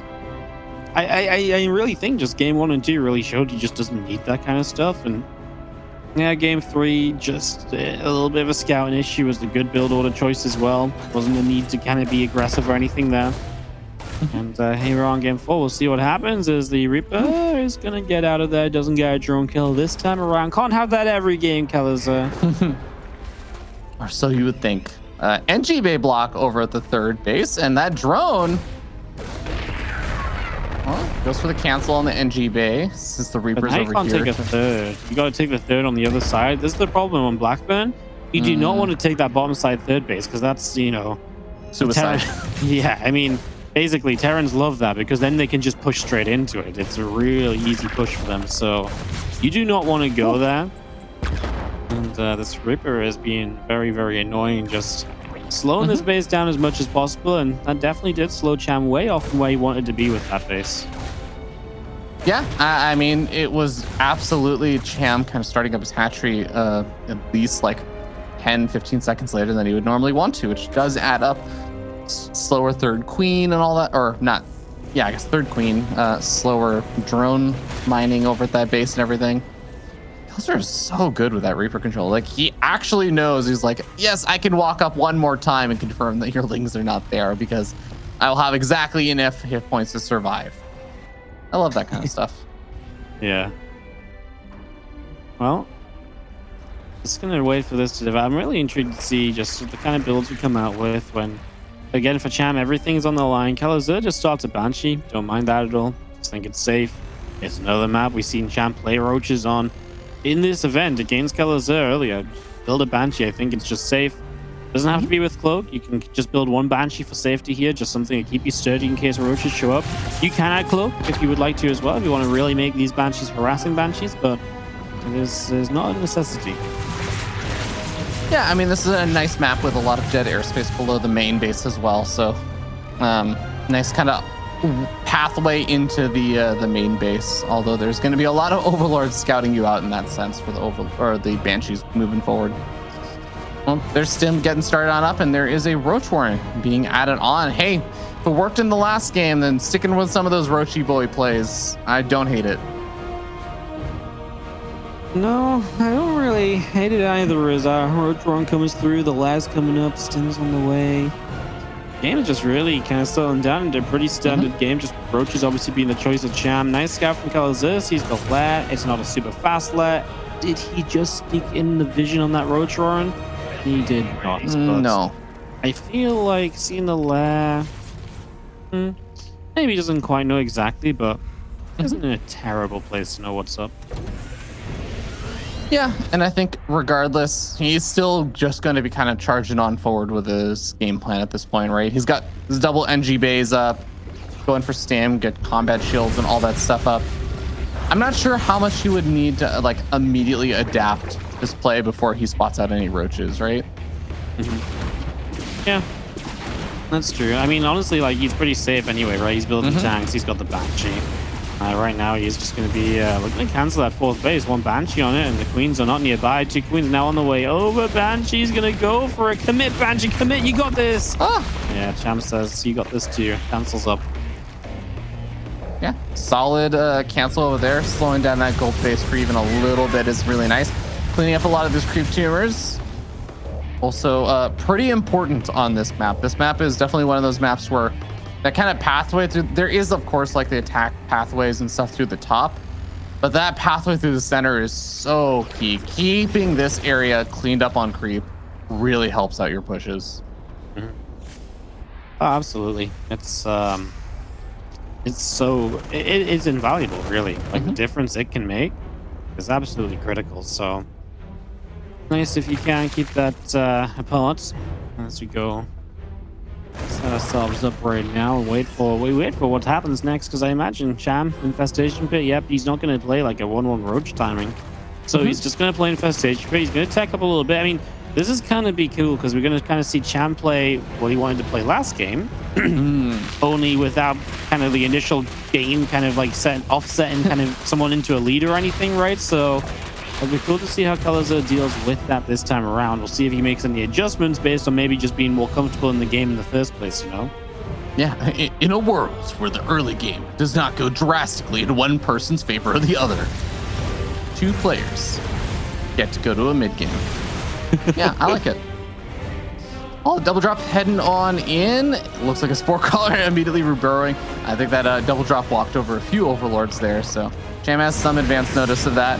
The Hellions not able to make a whole lot more happen over here, although that one Banshee's still alive. Nicely controlled. Keeps it alive a little longer. Yep. Yeah, decent stuff as you can see. A little fight down that bottom center side is doing okay. Getting rid of creep spread, right? And just pushing creep back, trying to make that kind of stuff or those kind of plays and those further pushes later on that much more effective. So just bringing as much of that in as possible right now. Yeah, watching queens off of creep in a decelerator zone is possibly one of my favorite things. But yeah, it will eventually get back to creep and start trying to respread through that kind of bottom center area. Get that creep going yet again. Armory is coming on up on the little bit on the later side there, as I think Kelazhur's 1-1 upgrades have been finished for a bit. So he's actually going to be falling a bit behind in the upgrades this game. Yeah. It's actually definitely something to take note of. As we do see a couple of battles there. Medivac's trying to evacuate. You gotta say the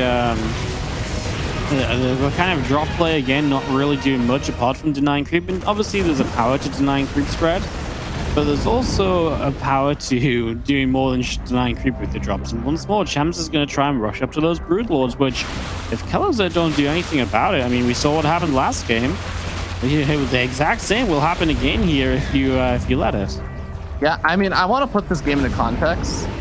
There's barely been like 1,300 resource or minerals lost for Kelazhur and under 800 for Cham. It's actually been like both these players posturing a lot. There's a lot of activity out on the map and stuff, but there haven't really been any significant trades on either end. It's basically been, okay, we're going to continue to play these kind of like smaller mini games in the center while we're handling all of our macro back behind all this and making our kind of strategic check choices. So it is actually going to be very much a kind of competition to see like normal StarCraft. Oh boy. Well, that kind of, that's actually probably the biggest loss we've seen this game. But isn't it an important scout? Because now he can be like, Corruptors. And he's like, you know what comes off Corruptors? Brood Lords. And that might just be really good information to have. Especially considering how he was very much caught off guard last game. And he's going to just try and go for the attack right now. But does he realize how close the Brood Lords are right now? Oh no! Okay, well, Kelazhur has just lost like a lot of supply in recent time. That's that is brutal. Kelazhur's army has fallen upon some hard times, some difficult times. We also see a spore forest already going up, which is kind of interesting because I don't think that Kelazhur has any Vikings or anything yet. No, it's I mean, this is just going to be rough. Like, these Brood Lords are going to start pushing. The thing is, what makes usually the Terran pushes really good on this map is going to make the Brood pushes really good on this map. It's a straight line. It's a short distance to go. And Kelazhur can't really do anything to stop this push from coming. He lifts up as though he wants to attack against it or like to drop against it, but he's just going to pull back the tanks. I mean, this is the moment where you should just pull the roaches back and let the broods do the work for a little while. Like, don't let this get too out of hand. Don't let too much happen. Don't let roaches die basically when the broodlords can do the work and force the unsiege. Cham is giving Kelazhur a lot more space than I thought he would. He wants to camp on these spores. Like you said, there's no Vikings. It's unnecessary at the moment. I guess he doesn't necessarily know that. Like, there might be some weird world where Kelazhur is like waiting until he has enough Vikings, charges forward, but yeah. Well, I guess the first fungal growth goes down pretty nicely, and corrosive bowels do deliver on top of that as well. So that's a nice little something for sure. As we do see this Roach Ravager brood force coming forward again, another fungal growth, couple of bowels coming through, doing again fairly decently across the board here. I actually don't know that this army for Cham is even that large right now, right? If Kelazhur is able to close a bit of the maybe he's dropped a little bit too much army supply now, but I almost feel like he's close to being able to take out a lot of the ground force. Once the ground force is gone, Marines can just stam in under the broodlords, right? You think there's just that much firepower for Kelazhur? Yeah, I do think I understand why Cham is being a little bit cautious about it, but now that the infestors are here, I feel like, yeah, now you can't just like move straight into this army. Base goes down. Kelazhur's going to start taking the fight. A couple of fungals go down. Yes, some EMPs came in return, but I feel like the fungals were even better. And Cham is the one just rebuilding up, and he's the one denying a base.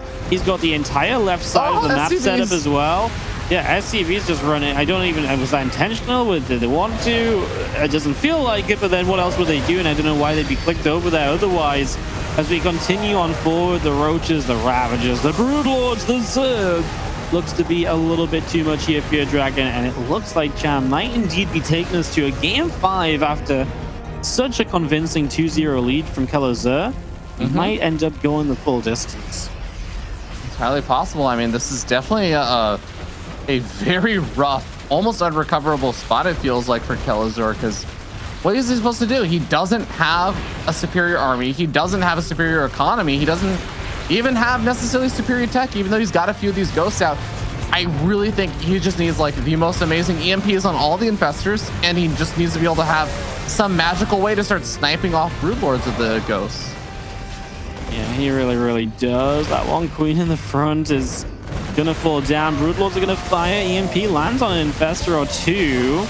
Roach Ravager continues through, just trying to chase down that Bioforce, chase down the Medivacs and the Vikings and all sorts. I mean, we've seen this just dance around this area forever, and it'll forever be enough time for Cham to get 5.5k, 2k in the bank. Are you gonna say Kelazhur's army is good enough now? No, I think Kelazhur should load up his entire army and go across the map and base trade. You know, I wouldn't hate it. I actually like. I actually give him like 3% odds of beating this army, and I give him like maybe a 5 to 10% odds of winning a base trade. He just EMP'd the infestors. Is there a way he gets to a point where he can just like mass snipe down the broods if the infestors have no energy, which they have now?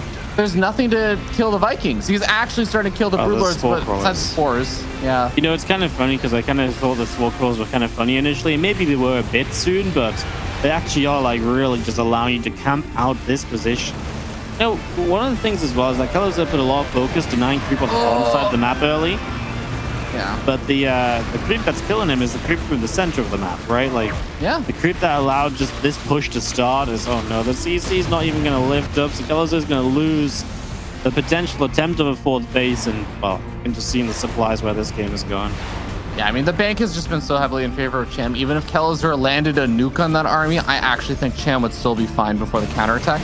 That's actually part of the reason why I joke about how I think a base trade would have been more effective, because you start the base trade and you start basically taking the bank out of the picture. Tech structures. Yeah. It's probably like the best possible situation for Kelazhur if he could have done that. Obviously, he does not quite manage it. He doesn't think of it. I get it, right? Like, the army's in your face. He thinks, surely I can't just go across the map. But I kind of like your line of thinking. Because obviously, this was a losing situation no matter what in that regard. So, yeah, wow. What a turnaround from Cham. Down 0-2, had a build order counter against him. In game number 3, made it work anyway. And now it's 2-2. We're going to this 5th and final map of this lower bracket final. as these two scrap it out to make the finals against Special and to try their luck. We are going to dive into Kelazhur Cham on 2000 atmospheres as our final map. Nice large map. Standard map doesn't really favor it. Maybe some people say it favors Zerg a bit because of the size, but there's not any major complaints about 2000 atmospheres usually.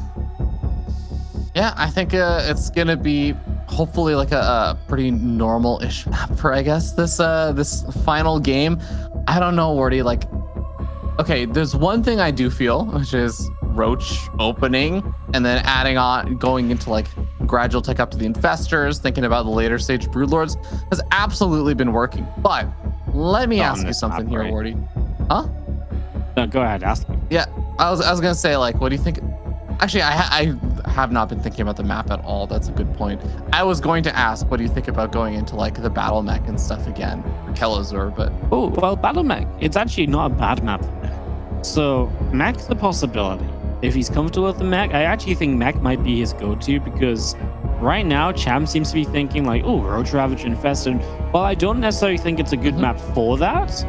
If Kelazhur doesn't find the damage with the drops again and gets hung up believing he can do damage with drops and then not doing that damage with the drops, that's how Kelazhur is losing these games essentially, right? So maybe he plays battle mech, you take away, you know, you make Roach Ravager kind of the thing anyway. Yeah. I think the mech game was obviously just very convincing from Kelazhur. Is it too obvious? The big thing about mech, if he does it this time, is I think Cham would go Roach Ravager Corrupted timing. So it's all about how well the early game goes to make sure you don't die to something like that. That is true. And there was definitely that kind of a contention about like when how late the Corruptors are coming out, or like when the Corruptors are able to actually start fighting and, you know, pushing back the battle cruisers and stuff. So yeah, all things to consider. And you know what? There's only 2 players who can actually make the decisions about this series, and it's going to be one of them down here in the bottom left-hand side of the map. Red Terran player. He is representing Team Liquid, Kelazhur.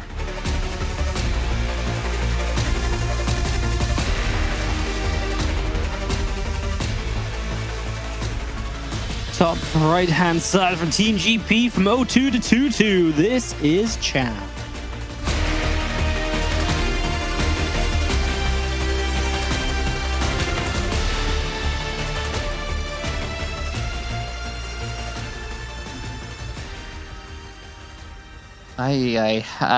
Somewhere out there, Special is sitting, and I was looking at the current time in Korea, which is also technically affecting Cham. It is 6:50 in the morning.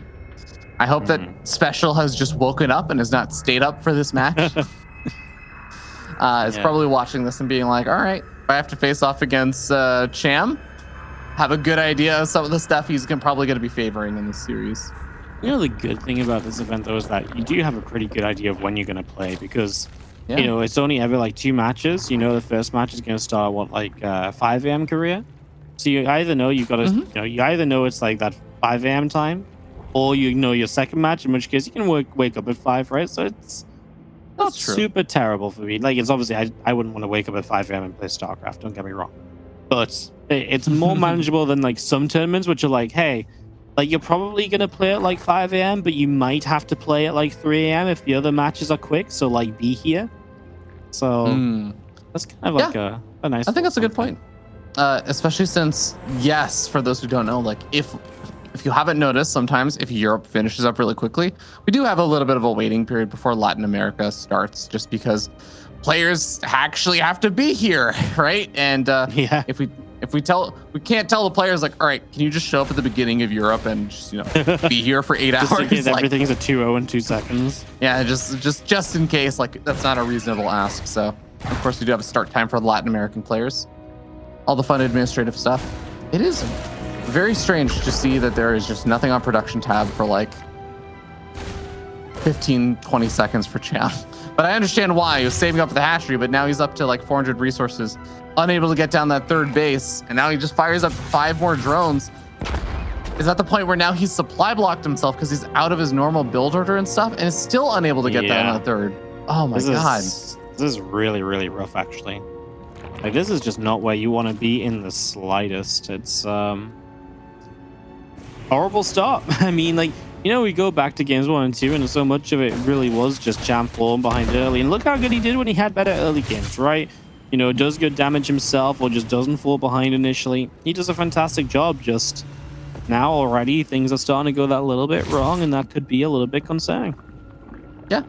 3 of the lings also picked off, so there's only 1 ling left out on the map. So you have to make even just an extra set of lings, or maybe 2 extra sets of lings to help deal with the Hellions. All these small little annoyances. And you know what, Wardy? We got it. We got the good old fusion core. We got the battle cruisers coming. I think it makes the most sense to play mech. You know, when you said it, I was like, actually, yeah, I love that idea. Considering the map, considering the way that mech game went, and considering how the last couple of games have gone, I think it makes absolutely the most sense. I'm going to start a Banshee initially, so we're going to see that version of just starting the Banshee, cancel into the BC. Hell yeah, let's get a creep team. I don't mind that. Any creep you can deny is good creep denial.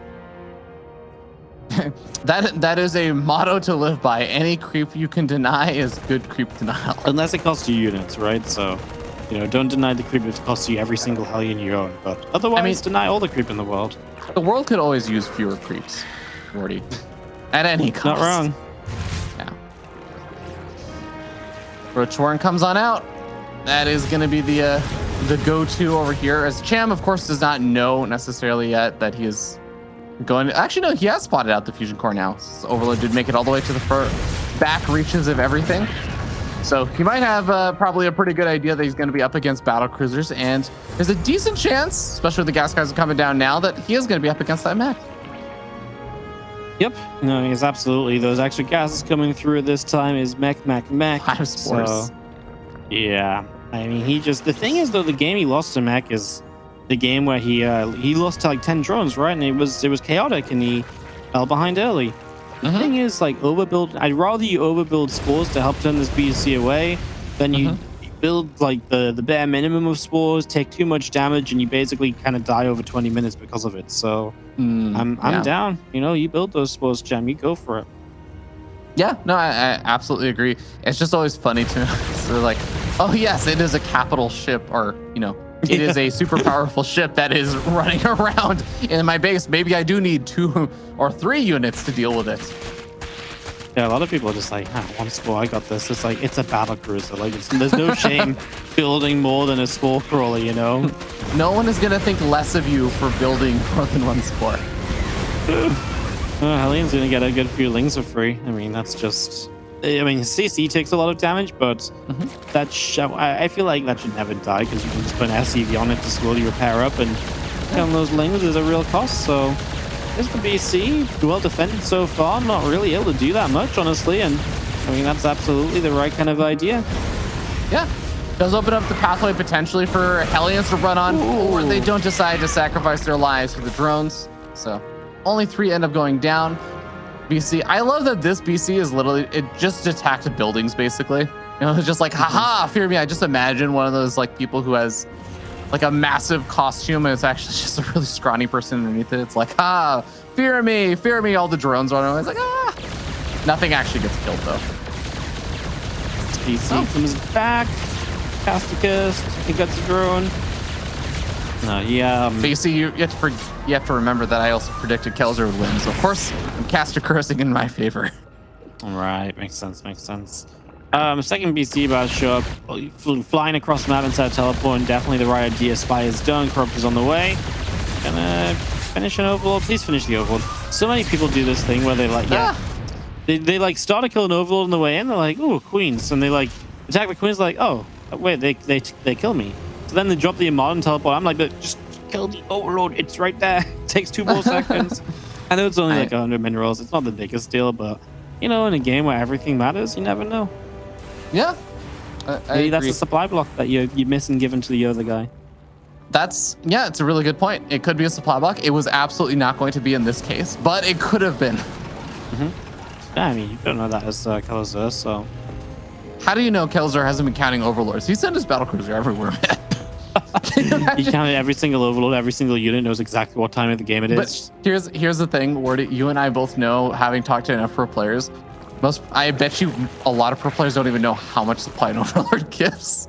You know, it's like random stats like that the pro players just do not know. Yeah, like 11, right?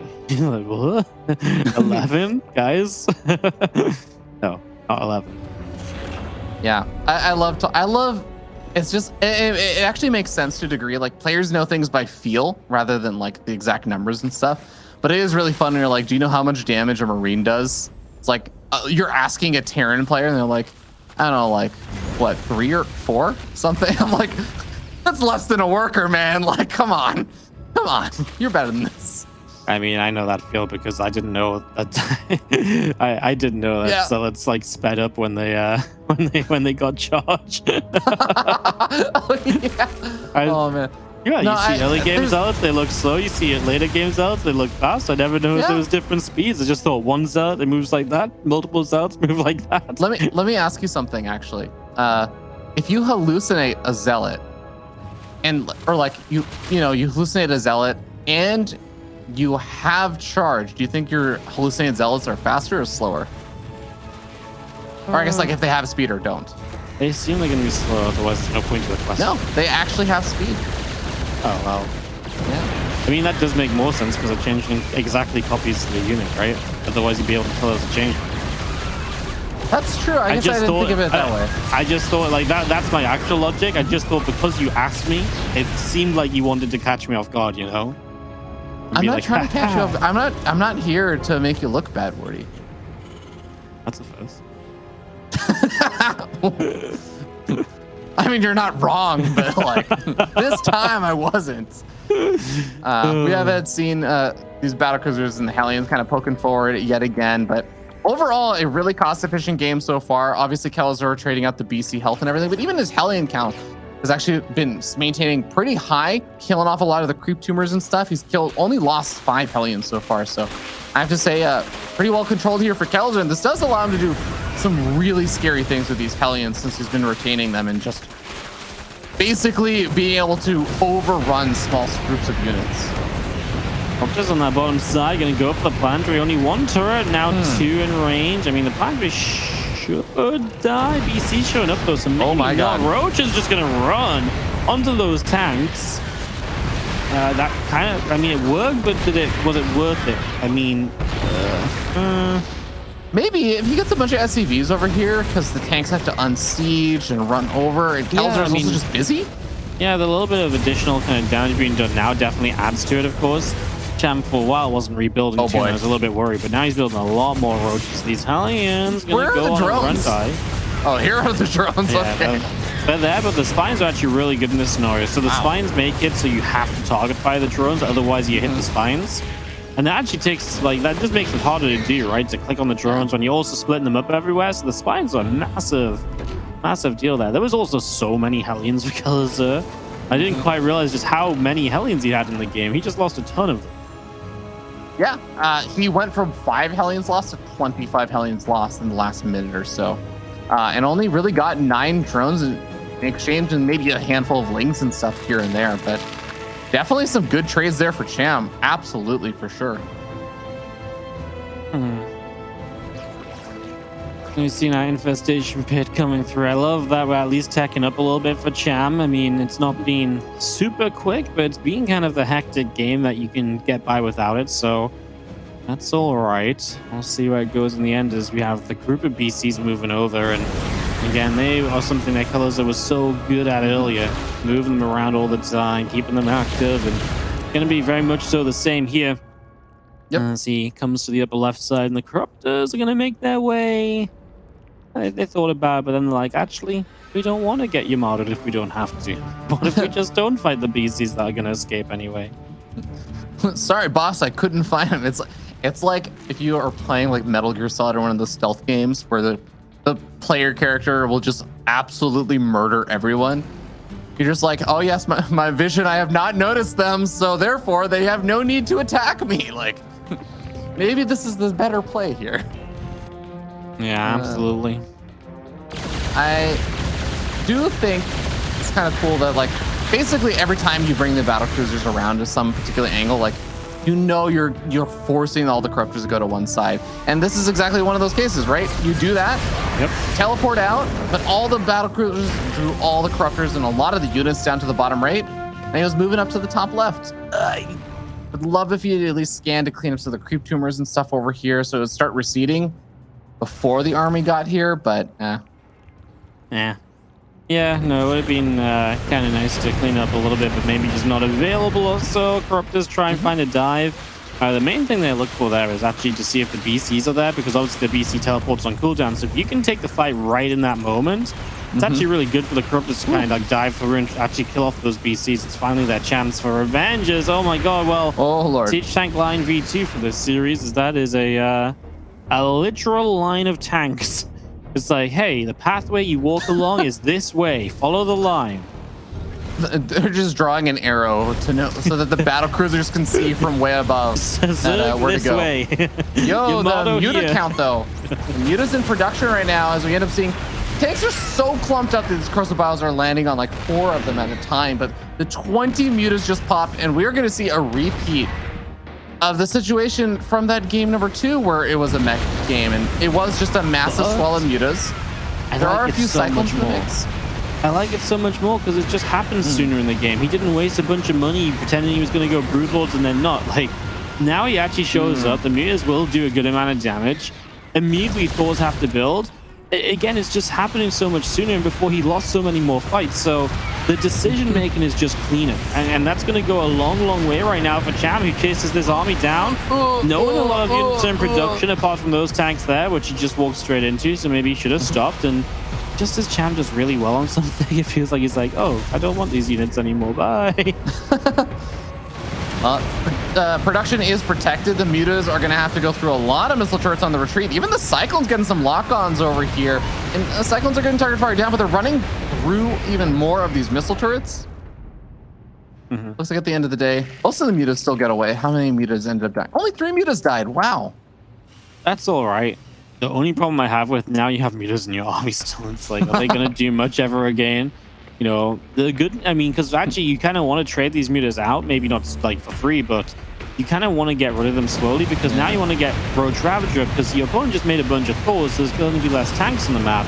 So you want to try and take advantage of that with the composition switches, and that's one of the key parts if you're going to play these mutas. It's the switching of compositions that's truly powerful, more so than the mutas themselves. Yeah, that is oftentimes one of those things that's cited as the superpower of Zerg, is just being able to have that mass swell of production and do those quick tech switches. Couple fungal growths coming out. The Planetary Fortress is going to be a bit of a tough noodle to try and break over here. Baneling's coming on forward, but I think the Siege Tanks are now starting to get into the mix over here, and the Banelings not really rolling into the SCVs or the Planetary Fortress, just actually trying to roll to the Siege Tanks and go to their death. Yamato attacks being taken as well on a few of those Corruptors. And the last one going down toward the end over there. Kelazhur definitely taking some better trades in the last minute or so. Yeah, some of these last few fights have been pretty good for him. I mean, Cham's, if you look at the army size, he's literally just dropped army and Kelazhur's not had any losses. So, yeah, I mean, he's going to dive in again. Look for a few more SCVs more than anything else. And that's pretty nice to grab a few of those. We're going to dive in here. Fungal goes down. The problem is he just doesn't have anything to properly get on top of the tanks. Like, now he just doesn't have enough roaches, and Corruptors die. And you guys are buying a lot of time, so maybe it ends up being okay. There's not even more battle cruisers than just the 5 out on the map right now.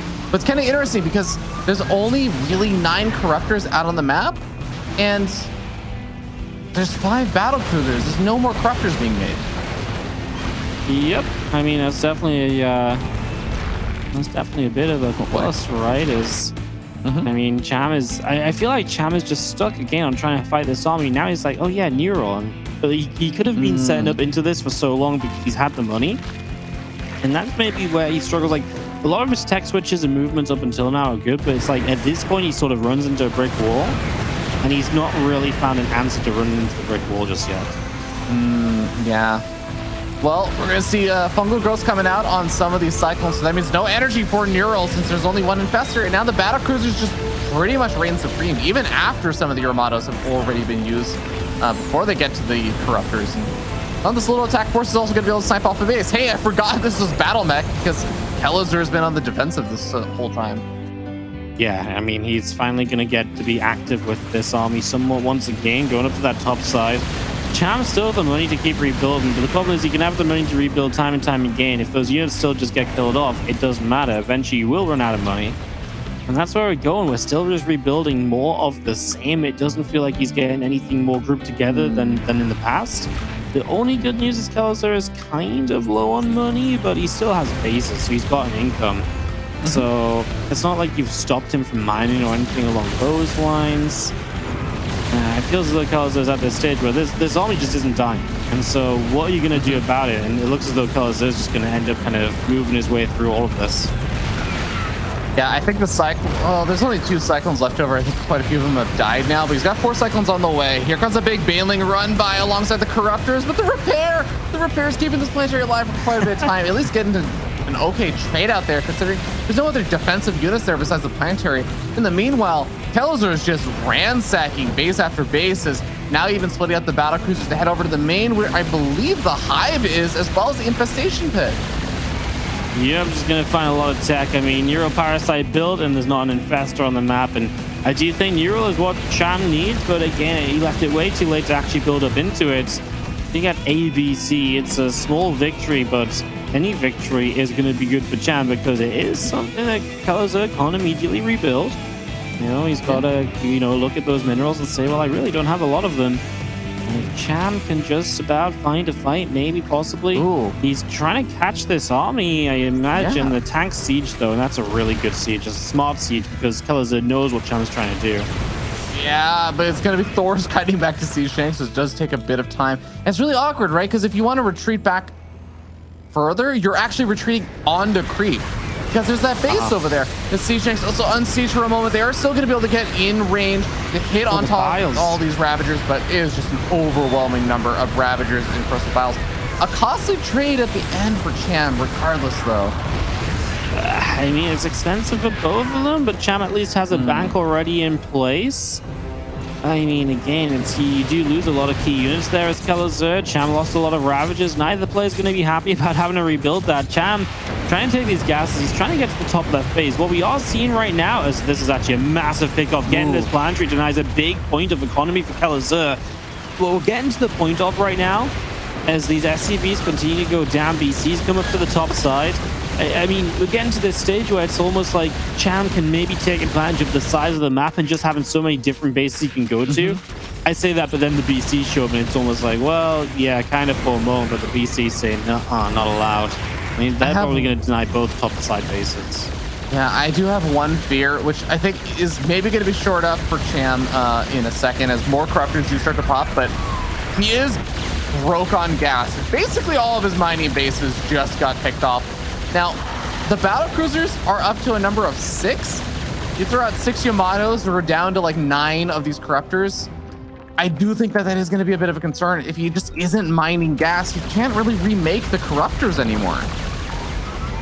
Yep, no, Corruptors are a limited feature in this game, right? And he's got 13 of them left.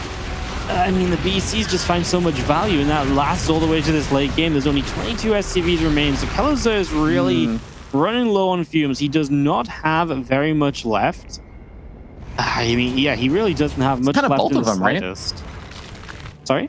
I think both of them are kind of like running on fumes right now. Yeah, but at least Cham has drones, right? That's Kelazhur has mules if you take a look at that center left base. Yeah, okay, mules are pretty good, but I'm not worried. I guess he's got some gas in the bank, so for now the mules are okay. Yeah. I wasn't really considering that he already has so much money in the bank, actually. Like the gas count, that goes a long way. And he starts with more BCs, which is really smart, I think, given the situation. It's definitely a good point. Like, you are going to need those SCVs, but I think that's actually one nice thing about saying that you have a if you are able to just replenish your mineral supply really quickly, you don't need that many workers to mine gas, right? You only need 3 workers to saturate a gas, guys, or like 6 workers to saturate it, like a full base of gas. Whereas you need like 16 to saturate the minerals. So if you're Terran and you can just use the mules for the minerals, then yeah, having a lower worker count just for the gas is not the worst thing in the world. If you still have the bases at least. Yeah, I'm kind of with you on that one. I love these BCs, man. The BCs are just the smallest. There's going to be a cost here, though. Very late teleport out. Nice little Didn't top lose watch. I was gonna say, but yeah, the BC's building, right? It's just the kind of idea of like, it is just exactly what you need because they can just find value, and it's a situation where it's unlikely that Cham can realistically keep up over time. If he's got to deal with those Yamatos again and again and again, it's just gonna be so difficult to properly deal with that. Yeah, and Cyclone's also kind of in line with that same sort of cost efficiency premise where you're just constantly getting these lock-ons and kiting away. Battlecruisers do require definitely some attention paid to them, but it's like more attention paid where you like to be ready to act. And the Cyclones are like the active, I need to just constantly micro these around. So if Kelazhur can micro both of those units together and take the cost-efficient trades, I think he is still just going to be set up to be in a really nice spot. But right now, he is kind of a bit more pinned back. Man, if Kelazhur ever just catches these Corruptors with the Cyclones, though, even once for like a lock-on, I actually think these Battlecruisers are going to start reigning supreme again. Yep. I think I want to say the BCs just win, but to be fair, we're getting to the Corrupt account where you genuinely one-shot. Game's just absolutely crazy. You almost getting to the point where it's like you're building too many BCs because then you can build this many Corruptors. 14 drones go down the bottom right. Hellions have a field day on one of the major points of economy for Cham, as he's gonna find a good couple of battles on some siege tanks here to start this fight. He didn't get enough to kill the other one. Okay, there it is. Cyclones get lock-ons. The BCs top left get a kill. The Corruptors are chasing those BCs, and they are, like I say, kind of towards one-shot potential. He gets one of them. Even better that they didn't get the set of Yamatos off. Yeah, they didn't get the Yamatos off. The Battlecruisers, where did they teleport? I actually thought that they teleported the bottom range, but it's just a bunch of Hellbats over there, which look like they'll be able to clean up that base regardless. And I mean, Cham is kind of becoming a broke Zerg very, very quickly again. Yeah, you're losing a lot of, I mean, so is Kelazhur. Still only 20 SCVs. I know we talked about mules and stuff, but he's getting to the point where taking the bases to actually drop mules on is becoming more and more difficult. So nice lock-ons, hitting roaches, hitting banelings. I think the one thing I think the reason why I still feel good about Kelazhur's situation, even though I completely agree on like the Battlecruiser versus the Corruptor thing is gonna be a problem, is things like this. It's just that you just one of these little wins. Oh my God, you can't replace that many Corruptors that easily. He just lost like 10 Corruptors right there because there are a bunch of cost-efficient units constantly roaming around the map. Oh, that's such a game changer. He was finally at the Corrupt account to like realistically fight the BCs, and now you can't fight the BCs. So Kelazhur is looking as though he might have it. These BCs as well, they have teleports, so they can Yamato, teleport out, a couple more Yamatos, teleport out. The Corruptors are all gone. That's the game changer. GG. Kelazhur takes it 3-2 after 27 minutes on 2000.